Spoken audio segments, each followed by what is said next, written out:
Je suis Marwan Jebar, le cofondateur d'AgriSmart Chain, l'éditeur de ZRT Token. Beaucoup d'entre vous le connaissent déjà. Alors aujourd'hui, nous avons décidé de faire une première vidéo pour expliquer un petit peu, parler un petit peu de la blockchain, de la technologie de la blockchain, notamment aussi la crypto-monnaie qui est basée sur la blockchain. Comment faire la différence entre une bonne crypto-monnaie et une mauvaise crypto-monnaie entre guillemets. Par la suite, nous allons expliquer un petit peu tout l'écosystème d'AgriSmart Chain sur lequel est basé le ZRT Token. Et après, on attaquera aussi la partie utilité de token, ça veut dire à quoi sert le ZRT Token aujourd'hui. Si je l'achète ou si je fais partie de la communauté de ZRT Token et je détiens des tokens aujourd'hui, ça me servira à quoi exactement? Qu'est-ce que je gagnerai en détenant ces tokens?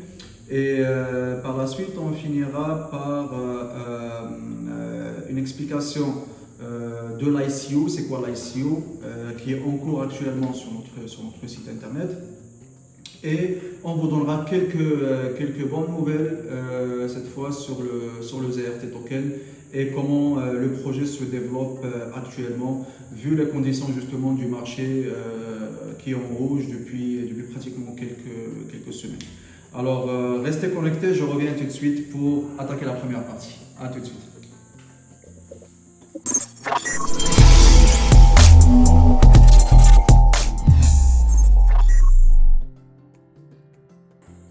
Alors, c'est quoi la blockchain? Alors, si on va faire un petit peu d'historique, le premier système de blockchain a été créé par une personne, peut-être une personne, ou c'est un groupe de personnes qui se font appeler Satoshi Nakamoto en 2008. Ce système a été déployé, je pense, l'année suivante, en 2009. Et c'est sur ce système que le Bitcoin est basé aujourd'hui. Alors, ça représente quoi? C'est quoi cette technologie? Tout simplement, c'est un registre d'inscription d'informations, de transactions et de stockage de ces informations sans, je dirais, une autorité centrale. Et là, quand je parle d'autorité centrale, ça veut dire sans centralisation, comme par exemple, puisqu'on parle de la finance décentralisée, ou la finance en général, on va donner l'exemple d'une banque. Alors, comme vous avez vos informations qui sont enregistrées, les informations liées, bien entendu, à votre compte bancaire sont enregistrées dans une banque ou sur un serveur bancaire. Alors, ce serveur, il est centralisé, il est géré par la banque, il est géré par peut-être des bailleurs de fonds, il est géré peut-être par des investisseurs, peu importe, mais c'est toujours un système centralisé qui est géré par une personne ou par un groupe de personnes ou par des institutions ou par un gouvernement. Alors, la blockchain, c'est un mode de stockage qui est sécurisé, qui est traçable, qui est fiable et qui est très difficile à pirater et qui est accessible surtout par tout le monde et qui n'est pas du tout centralisé. C'est pour ça d'ailleurs on parle de la finance décentralisée.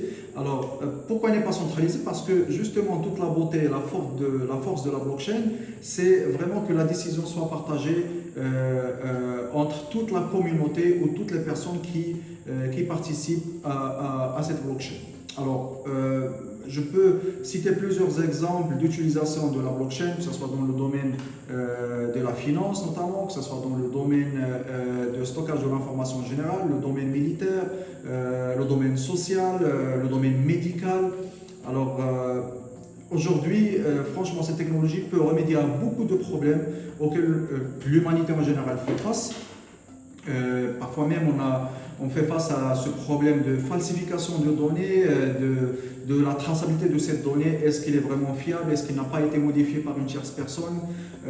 Mais dans ce genre de cas, l'utilisation de la blockchain justement peut remédier à ce genre de problème, parce que même la modification de la donnée dans la blockchain, d'abord elle est difficile à faire parce qu'il faut passer par un processus bien défini pour pouvoir modifier cette information, mais même quand on réussit à la modifier, cette modification aussi elle est tracée et on peut savoir quelles sont les modifications qui ont été apportées à la donnée, quand exactement.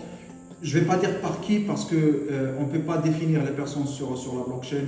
C'est plutôt, ce sont des codes liés au smart contract, aux contrats intelligents, que ce soit ce qu'on appelle les wallets en général. Mais ce qu'il faut garder en tête, c'est que tout est tracé dans la blockchain, tout est sécurisé. Une fois l'information est inscrite dedans, franchement, c'est très difficile, voire impossible de la modifier. Comme je l'ai dit tout à l'heure, même dans le cas de modification, cette modification en elle-même, elle est tracée. Alors, c'est sur cette technologie de la blockchain que nous avons greffé ce qu'on appelle la finance décentralisée et la crypto-monnaie.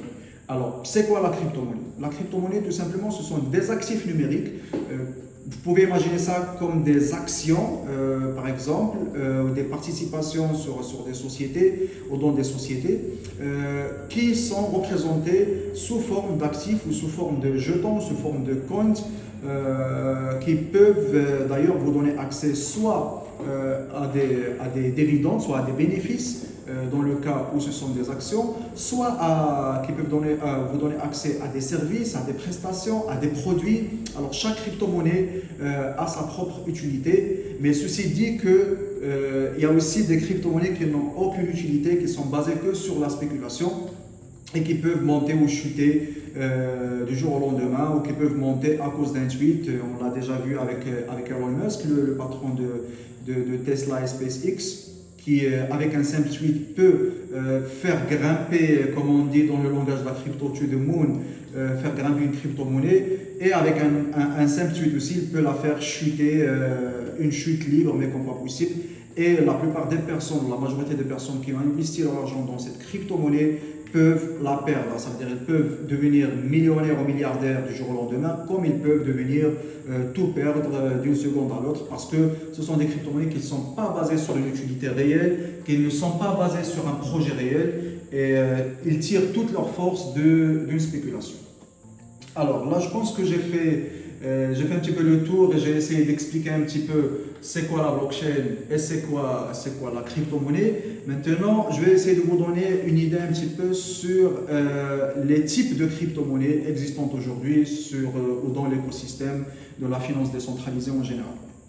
Alors, il faut définir déjà deux catégories, ou plutôt trois catégories, parce que dernièrement, il y a une troisième catégorie qui s'est rajoutée. Alors, vous avez ce qu'on appelle les coins ou les monnaies, la traduction en français, et vous avez les jetons ou l'appellation anglophone, les tokens. Alors, c'est quoi la différence entre les deux? Alors, une monnaie ou un coin, c'est une crypto-monnaie qui est basée sur sa propre blockchain, comme le Bitcoin. C'est pour ça d'ailleurs, on l'appelle le Bitcoin et pas le Bit-token. Alors, le Bitcoin, justement, comme je l'ai dit tout à l'heure, c'était la première blockchain que nous avons connue. Et chaque monnaie qui est basée ou qui est déployée sur sa propre blockchain, on l'appelle une monnaie ou un coin.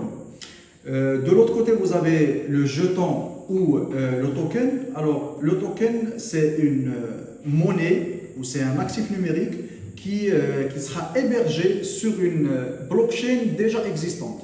Ça veut dire dans par exemple la blockchain de Bitcoin ou dans la blockchain de l'Ethereum ou le Polkadot ou l'XRP, vous allez trouver la monnaie de cette blockchain et vous allez trouver plusieurs petits projets qui vont venir créer leur token ou leur jeton en utilisant justement le réseau de cette blockchain.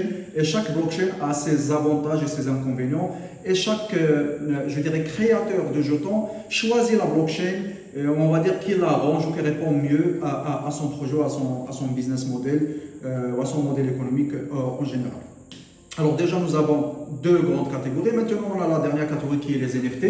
Les NFT, pour moi, ce sont pas des tokens, mais plutôt ce sont des propriétés intellectuelles sur des créations, que ce soit artistiques, que ce soit numériques en général, qui sont uniques, qu'on peut vendre. Ça veut dire c'est comme si vous achetez la propriété intellectuelle sur une photo qui est unique, ou sur un tableau, sur une création, sur un fichier MP3, ou sur un tweet carrément, sur une capture d'écran, ou sur un ensemble d'informations. Ça peut être n'importe quel contenu digital représenté par une NFT et on peut l'acheter.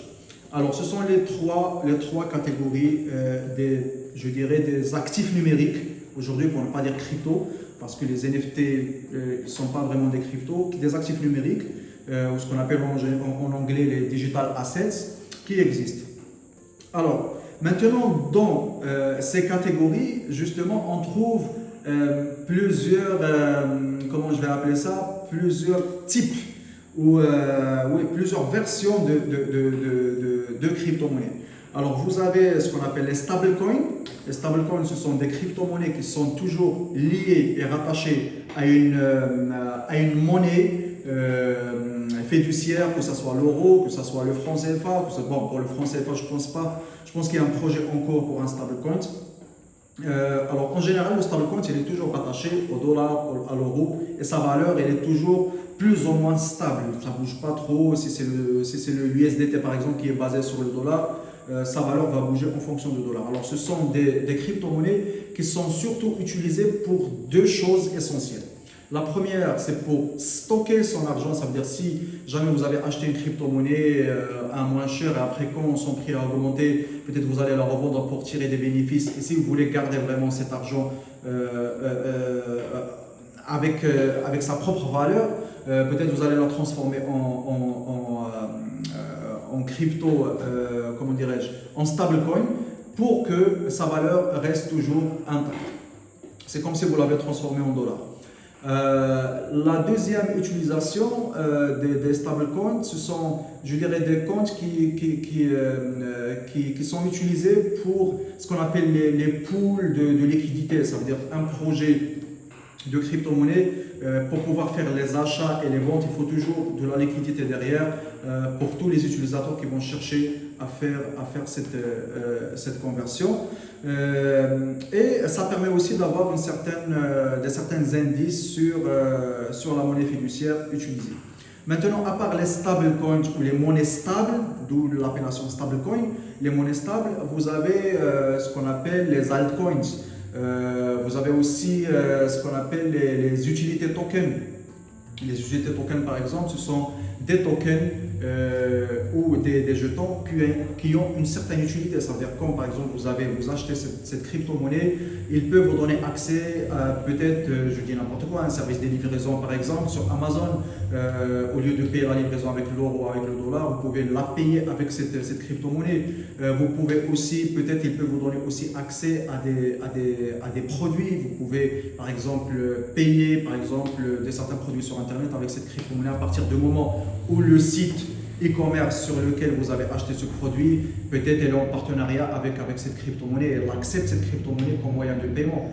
Alors justement, c'est un moyen de paiement. Ça peut être un moyen de paiement, ça peut être une monnaie qui vous donne accès à des services ou des prestations, comme ça peut être parfois une monnaie qui n'a aucun projet derrière. Et c'est là où franchement ça devient parfois très dangereux d'investir dans ce genre de monnaie. Et c'est ce qu'on appelle en général les cryptos spéculatifs. Ça veut dire qu'ils tirent toute leur force de la spéculation sur le marché. Je donne un exemple, comme le Shiba Inu par exemple, comme le Dogecoin.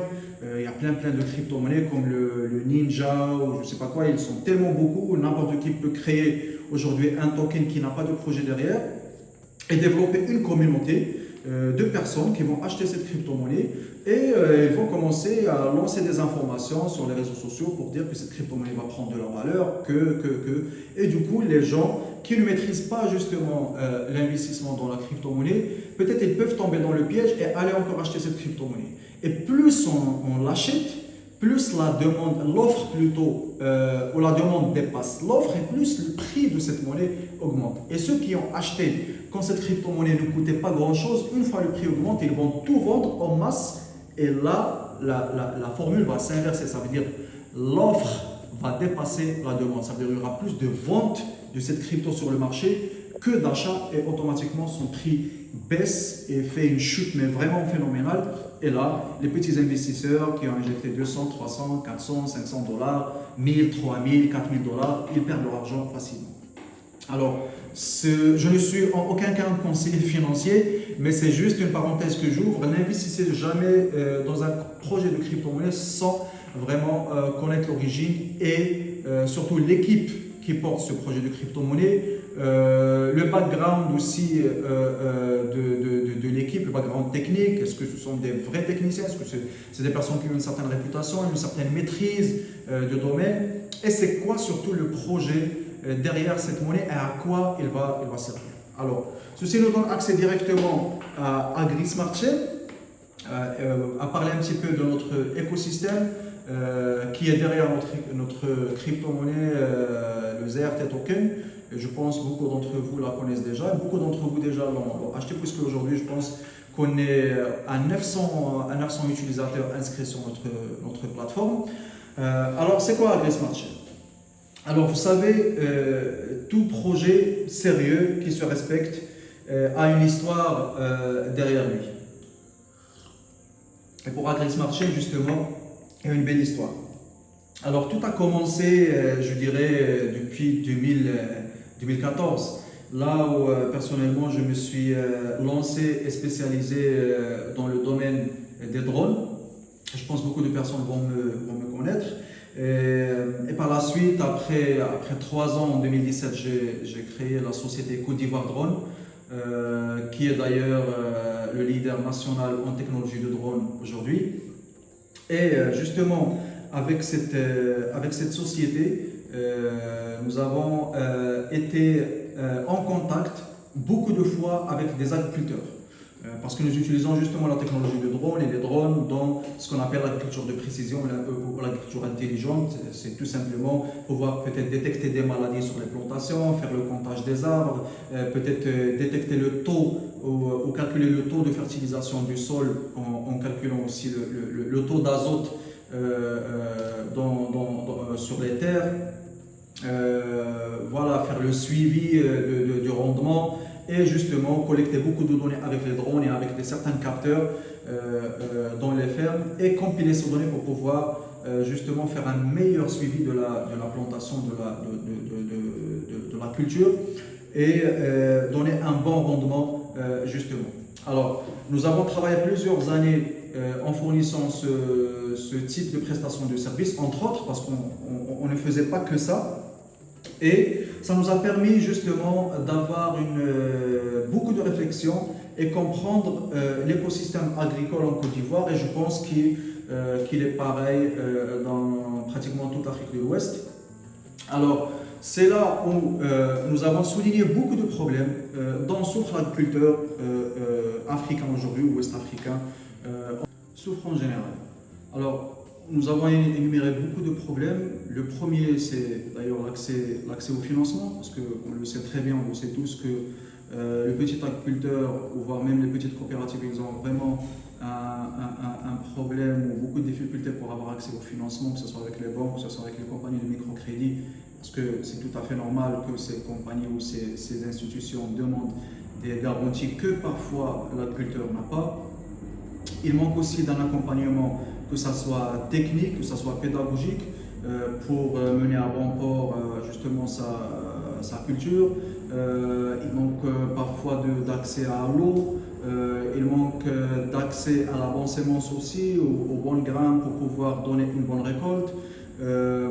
Parfois aussi, il a un sérieux problème de stockage de sa récolte, un problème aussi au niveau de conditionnement de cette récolte, surtout quand il s'agit des produits périssables. Et bien sûr, il a certains aussi problèmes pour avoir accès au marché et être compétitif sur le marché pour pouvoir proposer ses produits à un bon prix. Et parfois même, il manque d'argumentaire parce qu'on ne peut pas toujours se baser sur la parole pour dire oui, ce sont des bons tomates ou ce sont des bons maïs pour pouvoir les vendre. Il faut beaucoup plus que ça sur le marché, que ce soit local, que ce soit régional, voire même international, pour pouvoir être plus compétitif et avoir accès à une bonne clientèle. Alors, c'est là où on s'est dit, mais pourquoi ne pas utiliser justement la technologie de la blockchain de 1 et utiliser notre savoir-faire au sein de la société Côte d'Ivoire Drone que nous avons accumulé pendant plusieurs années pour pouvoir justement accompagner ces agriculteurs et leur faire profiter de notre savoir-faire et d'utiliser justement cette technologie de la blockchain pour remédier à beaucoup de ces problèmes et créer aussi une crypto-monnaie qui peut répondre à ce besoin en termes de finances et en termes d'accompagnement financier en général. Alors, ça, c'est ce que je suis en train de vous expliquer, c'est vraiment le business model d'AgriSmart Chain et sur quoi il est basé AgriSmart Chain. Alors, d'un côté, on vient de parler des problèmes de l'agriculture. D'un autre côté, nous sommes tous conscients qu'il y a beaucoup de personnes, beaucoup d'investisseurs, que ce soit petits, moyens ou grands, même ceux qui peuvent investir 20 000 francs, 30 000 francs, 40 000 francs, voire même jusqu'à des centaines de millions ou des centaines de milliers d'euros, ils savent aujourd'hui que l'avenir est dans l'agriculture, encore plus dans l'agriculture africaine, vu tout ce qui se passe actuellement dans le monde, et vous êtes déjà au courant, que ce soit le conflit entre l'Ukraine et la Russie qui a fait grimper déjà le prix de la matière première comme pas possible. Nous avons aussi, on vient de sortir d'une pandémie, le Covid-19, qui a vraiment créé un désastre à l'échelle mondiale, que ce soit sur le plan économique ou le plan social, le plan sanitaire, le plan sécuritaire, sur beaucoup de plans. Et nous assistons aujourd'hui justement à une flambée des prix du pétrole, du gaz, notamment de l'électricité, de beaucoup de produits, pour la simple raison que c'est un cumul justement de ces crises que je viens de citer, et on ne sait pas demain comment les choses vont se développer. Alors, beaucoup d'investisseurs justement ont compris l'intérêt d'investir dans l'agriculture africaine d'abord, c'est vrai qu'en Afrique, nous avons certains conflits, mais qui n'arrivent pas au niveau des conflits internationaux, conflits mondiaux aujourd'hui, par exemple entre la Russie, et entre les pays de l'OTAN et les autres pays, la Chine aussi qui est du côté de la Russie. Mais on sait que l'Afrique détient beaucoup de terres agricoles qui sont très fertiles et qui ne sont pas encore exploitées. Justement, c'est dû à ce manque de financement et ce manque d'accompagnement, et parfois même, je dirais, du manque de vision, parfois de certains responsables, de certains dirigeants, pourquoi pas. Alors, le problème de ces investisseurs, justement, il se pose sur le côté confiance. À qui il faut confier cet argent? Et même si aujourd'hui on investit dans la culture africaine, comment on peut avoir une certaine visibilité, comment on peut avoir un certain retour sur investissement par rapport à notre argent? Et c'est là où la question vraiment majeure se pose. Alors, imaginez avec moi, si on utilise la technologie de la blockchain, dans les fermes, par exemple, et dans même les fermes d'élevage, on ne parle pas que des produits agricoles, on peut même parler des produits d'élevage, pour d'abord assurer une certaine traçabilité de ces produits agricoles, quelle sémence a été utilisée, comment elle a été utilisée, quel produit ou quel plutôt suivi a été appliqué sur cette plantation, quelles sont les maladies qui ont touché cette plantation, comment le produit a été récolté, comment il a été stocké, comment il a été transporté, comment il a été conditionné. Alors, si nous avons une traçabilité de données, croyez-moi, ça va donner une certaine force à l'agriculteur aujourd'hui pour vendre ce produit à un prix, comme on dit, qui l'arrange. Sur un marketplace, une plateforme internet, vous pouvez passer la commande de votre panier ménagère facilement. Juste avec 2 ou 3 clics, vous pouvez être livré chez vous. Et ces produits que vous allez acheter, justement, ils seront issus de l'écosystème AgriSmart Chain. Et là, déjà, vous supportez l'agriculture locale et vous supportez l'agriculteur local et vous mangez des produits qui sont propres et bio. Là, finalement, vous saurez ce que vous avez dans votre assiette. Et le deuxième mode, c'est dans des points de vente, notamment 3 supermarchés. D'ailleurs, nous venons de signer un contrat avec l'entreprise Baran pour la construction de 3 supermarchés dans 3 cités différentes. Ce sont des projets immobiliers qui sont en cours de réalisation d'une superficie de 300 mètres carrés chacun. Et ce sera des supermarchés spécialement dédiés pour les produits agricoles bio et les produits issus de l'élevage de la plateforme de l'écosystème AgriSmart Chain. Et en plus de cela, nous comptons mettre des petits points de vente, des petits magasins un petit peu partout dans les communes de la ville. Je ne vous promets pas des points dans toutes les communes à partir de demain, mais ça sera fait d'une façon progressive, où chaque personne justement peut acheter ces produits toujours à un prix moins cher. Et je pense qu'aujourd'hui c'est une question très importante parce que le monde entier aujourd'hui est en train de discuter cette question de la sécurité alimentaire. Est-ce que le monde va faire face à un manque de la matière première, à un manque de produits vivriers, un manque de produits maraîchers? Parce que vous le savez, la montée du carburant fait augmenter tous les produits derrière. Alors je pense que la question est très importante et ça mérite vraiment une réflexion. Alors, comme je viens de le citer, ça sera les trois modes de vente qui seront disponibles très bientôt après la fin de l'ICO. Et la troisième utilité de ZRT Token, justement, c'est ce qu'on a appelé le côté écotourisme. Alors, la société MKS Industries qui est derrière le projet AgriSmart Chain a déjà acquis 77 hectares à l'intérieur du pays. Bientôt, l'endroit sera dévoilé et ces 77 hectares serviront à la création d'un écolodge. C'est un hôtel écologique pour justement préserver la forêt, pour préserver les animaux aujourd'hui qu'on trouve dans la savane et pour donner accès au tourisme local et au tourisme écologique. Et justement, les détenteurs de ZRT Token demain pourront profiter des séjours et payer les séjours touristiques, payer même les repas, payer les circuits, les randonnées, tous les services qui seront offerts dans l'écolodge avec le ZRT Token. Ça, c'est le côté écologique. Alors revenons sur le côté un petit peu crypto-monnaie. Pour ceux qui connaissent un petit peu les NFT, alors les premières personnes qui achètent le ZRT Token auront accès aux premières collections d'NFT qui seront vendues sur notre plateforme. Vous savez que les NFT prennent de la valeur rapidement. Alors, ces NFT, ils seront en format des animaux qu'on trouve aujourd'hui dans la savane ivoirienne en général. Ils seront aussi sous format de certaines plantes rares qu'on trouve aussi dans la savane ivoirienne. Mais ils vont tirer toute leur valeur, parce que les NFT, il doit avoir une valeur, il doit avoir une utilité aussi. Ils vont tirer toute leur valeur des données collectées dans les fermes. Ça veut dire toutes les données qui ont été collectées par les drones, qui ont été collectées par les capteurs pour donner par la suite une bonne récolte. Alors ces données représentent une sorte d'étude de marché. N'importe quel investisseur, n'importe quelle personne qui cherche par exemple à faire des maïs, à faire peut-être des tomates, à faire du piment, et il veut vraiment à tout prix connaître la formule pour avoir une bonne récolte et quel est le processus à suivre, alors il aura besoin de ces données. Et ces données elles seront justement collectées par nous et stockées dans la blockchain et par la suite reliées à ces NFT. Ça veut dire que quand vous achetez les NFT, vous achetez toute la donnée de qualité qui est derrière et vous pouvez la revendre à très cher, que ce soit des investisseurs, que ce soit des sociétés qui font certaines études de marché. Alors en gros, je viens de vous expliquer un petit peu les grandes utilités de ZRT Token.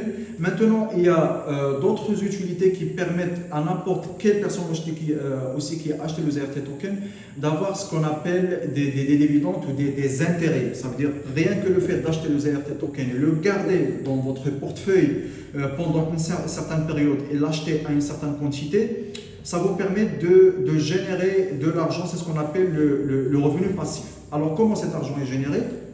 Tout simplement, dans l'écosystème, dans le système de la blockchain, vous avez des systèmes qui permettent de rémunérer les utilisateurs ou les personnes qui détiennent une crypto-monnaie à travers un système de consultation. Ça veut dire, je vais essayer de faciliter un petit peu cette partie parce que techniquement parlant, il est un petit peu difficile, mais imaginez quelqu'un qui veut acheter une crypto-monnaie.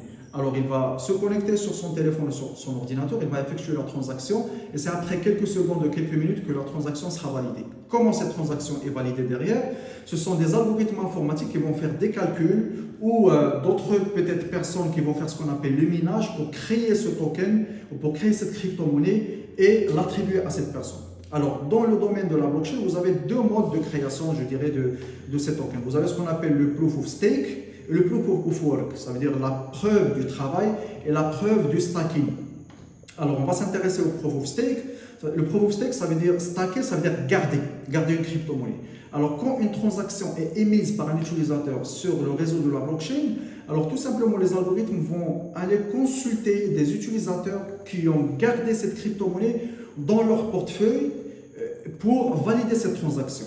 Et puisque la personne contribue à la validation de cette transaction, il va gagner un pourcentage de cette transaction en crypto-monnaie qui peut convertir en euros, en francs CFA par la suite. Alors d'où vient cet argent? Tout simplement vient du fait que l'acheteur, quand il veut acheter une crypto-monnaie, il va payer ce qu'on appelle les frais de gaz, les frais du réseau. Alors ces frais de réseau sont toujours partagés entre les utilisateurs. Alors vous l'avez bien compris, sans faire bouger une crypto-monnaie, d'ailleurs pas que le ZRT token, il y a beaucoup de crypto-monnaies dans le marché qui se basent sur cette technologie qui est le proof of stake, sans la vendre, rien que le fait de la stocker, ça vous permet de gagner de l'argent, ça vous permet de faire ce qu'on appelle le revenu passif. Alors, en gros, c'est à ça que ça sert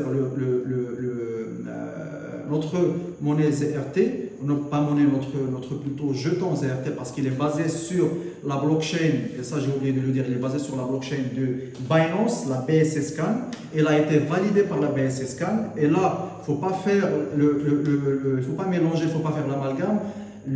Un token qui a été validé par la BSC Scan, ça veut dire le code de ce token et le contrat intelligent, l'algorithme informatique de ce token a été lu par l'équipe de BSC Scan, il a été validé, il a été accepté comme un token qui est viable, auquel on peut faire confiance. Mais ça ne veut dire en aucun cas que le projet est listé chez Binance. Parce que nous avons communiqué sur ça et certaines personnes ont fait un peu le mélange, tout simplement parce qu'ils ne comprennent pas comment la blockchain fonctionne. Alors en gros, c'est à ça que ça sert le ZRT token. Actuellement, nous sommes en période ICO. L'ICO, tout simplement, c'est une période de vente privée où il peut même être public. Ça veut dire que nous avons créé un certain nombre de ces tokens. Aujourd'hui, nous avons créé 1 milliard de ZRT et nous sommes en train de vendre 20% de ces 1 milliard pour faire une levée de fonds. Alors, les 20%, ils représentent 200 millions de tokens que nous avons déjà commencé à vendre. Il y a beaucoup de personnes qui ont acheté. Et quand vous achetez cet actif numérique, ça vous donne accès justement aux services que j'ai cités tout à l'heure, que ce soit acheter des produits agricoles, que ce soit investir, acheter le token quand il coûte moins cher et vous pouvez le revendre après quand il va coûter plus cher, ou que ce soit faire du stacking, ou que ce soit faire ce qu'on appelle aussi le yield farming que je vais expliquer dans une prochaine vidéo, ou aussi profiter de ce token pour acheter des NFT. Alors pour le moment, nous sommes, comme je l'ai dit, en étape d'ICO. Notre ICO ou notre vente publique se déroule sur 15 étapes. Nous sommes actuellement à la deuxième étape et chaque étape, le prix augmente de 0,02. Alors, bon, 0,04 normalement parce qu'entre chaque étape et étape, il y a une sous-étape. Mais nous avons commencé par, l'ouverture a été faite par 0,008 $ par ZRT token et aujourd'hui déjà le prix a grimpé à 0,012 $ et très bientôt il va augmenter à 0,014 $ pour finir l'ICO à 0,084 $ l'unité. Ça veut dire, imaginez ceux qui ont acheté à 0,008, rien qu'en revendant leur token à la fin de l'ICO à 0,084 $, le bénéfice qu'ils vont faire. Mais si vous voulez vraiment être un bon trader, même si vous tirez des bénéfices, il est toujours déconseillé de vendre toute sa crypto-monnaie. On vend juste une partie pour peut-être récupérer les fonds que nous avons injectés au début et après peut-être on peut garder nos crypto-monnaies pour d'autres utilisations. Comme aussi vous pouvez utiliser vos fonds pour investir dans d'autres crypto-monnaies. Il n'y a pas que le ZRT token, mais si vous avez une somme aujourd'hui, ça c'est un conseil, je vais finir avec ça. Si vous avez de l'argent que vous voulez investir dans la crypto-monnaie, je pense d'abord il faut commencer par étudier d'abord le projet, il faut lire et comprendre sur quoi cette crypto-monnaie est basée, qui est l'équipe qui porte cette crypto-monnaie, qui est le background, c'est quoi la réputation de la personne qui porte cette crypto-monnaie, qui est le bagage technique, c'est quoi le bagage technique que cette personne a aujourd'hui, et par la suite, c'est quoi l'utilité de cette crypto-monnaie, comment le projet va se développer, et c'est quoi ce qu'on appelle la tokenomics, c'est-à-dire c'est le modèle économique de cette crypto-monnaie. Elle a été créée en combien elles seront vendues pendant l'ICO, à quel prix, et facilement ça va vous permettre d'avoir une conclusion propre à vous soit pour avoir confiance en ce projet de crypto-monnaie, soit vous n'allez pas peut-être sentir la chose et vous allez investir dans d'autres projets. Mais ça veut dire en aucun cas que toute la crypto-monnaie aujourd'hui est mauvaise. Certes, aujourd'hui, le marché est la plupart en rouge. Bon, tout à l'heure, il était en vert, mais comme vous pouvez le voir, il y a certaines crypto-monnaies qui sont actuellement en vert, mais en général, le marché est en chute libre actuellement, il est en rouge. C'est pas parce que la crypto-monnaie est en train de perdre, mais c'est parce que la bourse internationale aujourd'hui est en train de descendre. Il n'y a pas que la crypto qui descend. Il y a le prix de gaz, il y a beaucoup de prix qui sont en train de... la bourse carrément est en train de s'effondrer parce que le monde fait face à une inflation et je pense, vous le savez. Alors c'est normal que la crypto-monnaie sera tirée, c'est normal que beaucoup de personnes vont avoir un petit peu peur d'investir leur argent. Mais justement, qui a peur d'investir son argent actuellement? Ce sont les personnes qui ne maîtrisent pas l'investissement, justement. Parce que les connaisseurs et les plus intelligents, aujourd'hui, ils sont en train d'investir à fond et justement dans la crypto-monnaie, dans l'immobilier, dans d'autres domaines. Pourquoi? Parce que quand le prix chute, c'est la meilleure période pour acheter des actifs numériques, pour acheter peut-être de l'immobilier, pour acheter peut-être de l'or, pour investir dans beaucoup d'autres choses. Et justement, quand le prix va remonter, parce que le prix ne va pas continuer à chuter comme ça, forcément, il y aura une période de bull run. Là, actuellement, on est en bear market. Ce sont des mots, des expressions que je vais expliquer dans la prochaine vidéo. Mais forcément, le marché va se lever par la suite. Et toutes les personnes qui ont acheté aujourd'hui, elles vont justement tirer des bénéfices par la suite. Alors, j'espère que j'ai fait le tour un petit peu de la blockchain, de la crypto-monnaie, de tout ce monde de la finance décentralisée en général. Et j'ai pu vous donner une idée un petit peu claire. Maintenant, si vous voulez approfondir un petit peu vos connaissances, je vous invite vivement à faire des recherches. Cette vidéo en aucun cas était un conseil en financement, un conseil en placement d'argent. Nous, ce que nous faisons aujourd'hui, c'est juste présenter notre projet et la décision d'investir ou non, la décision d'acheter des actifs numériques ou non, que ce soit le ZRT, que ce soit un autre actif numérique, vous revient. C'est à vous de décider et la personne qui va vous faire une vidéo, qui va s'arrêter devant vous pour vous dire il faut absolument acheter cette crypto-monnaie, croyez-moi, il ne connaît rien en la matière. Alors, en aucun cas, n'acceptez le conseil financier d'une personne qui ne maîtrise pas ce domaine. D'ailleurs, la crypto-monnaie aujourd'hui, personne ne va vous dire dans quelle crypto il faut investir parce que ça sera de l'arnaque tout simplement. Alors, c'est à vous de faire votre propre idée, c'est à vous de lire le projet, c'est à vous de poser des questions, c'est à vous de chercher à comprendre comment les choses fonctionnent. Et par la suite, justement, je suis sûr et certain que vous allez faire votre propre idée et vous allez soit passer à l'action en investissant votre argent, soit peut-être vous allez dire tout ce monde n'est pas pour moi et moi je préfère plutôt investir dans autre chose. Mais pour ceux qui vont peut-être refuser d'investir dans le domaine de la crypto-monnaie en général, croyez-moi, je sais de quoi je parle, demain beaucoup vont le regretter, comme ceux qui l'ont regretté le jour où le Bitcoin s'est lancé et il coûtait pratiquement 27$. Je ne me rappelle pas très bien des prix, à un certain moment il est monté jusqu'à 65 000$ l'unité. Certes aujourd'hui il est à 20-21 000$, mais c'est tout à fait normal, dans la crypto-monnaie il y a des saisons. Et aujourd'hui, nous sommes en pleine saison baissière, c'est ce qu'on appelle la saison rouge. Et forcément, par la suite, ça va remonter. Alors, d'ici la prochaine vidéo, je vous souhaite vraiment une bonne soirée. Et nous avons déjà notre groupe Telegram. Vous allez trouver le lien dans la description de la vidéo. Vous pouvez vous inscrire sur notre groupe, nous rejoindre, poser des questions. Si le projet vous intéresse, vous savez très bien ce qu'il vous reste à faire. Et si vous avez des questions, n'hésitez surtout pas. Et je vous souhaite bonne soirée. Au revoir, à la prochaine.